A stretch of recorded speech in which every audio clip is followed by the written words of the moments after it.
Të gjitha akset rrugore nacionale në qarkun e Korçës janë të mbuluara me firma të kontraktuara për mirëmbajtjen rutinë dhe atë dimërore të rrugëve.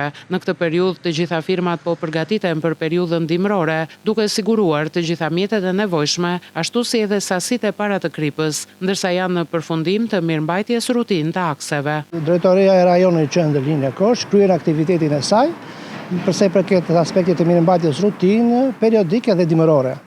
Situata në cilën jemi është një situatë përgatitore për periudhën dimërore. Periudha dimërore ka shtrirjen e saj nga 15 nëntori deri në 31 mars të vitit 2026.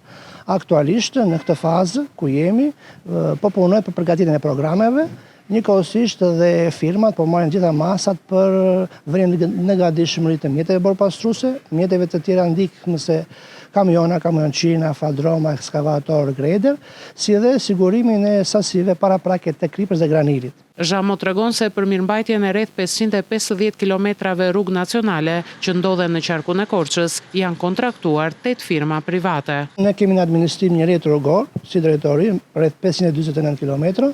Të gjitha këto akse janë të mbuluara me kontrata. Shërbimi kryhet nga kontraktorët privat. Aktualisht kemi 8 kontrata në përdorim, të cilat ndiqen si nga ne, ashtu edhe nga autoritetet rrugor shqiptar. Në vijim do të ketë edhe plane të përbashkëta pune edhe me shtabin e emergjencave dhe policinë rrugore, për të siguruar që akset nacionale të jenë të qarkullueshme normalisht në çdo situatë dimërore.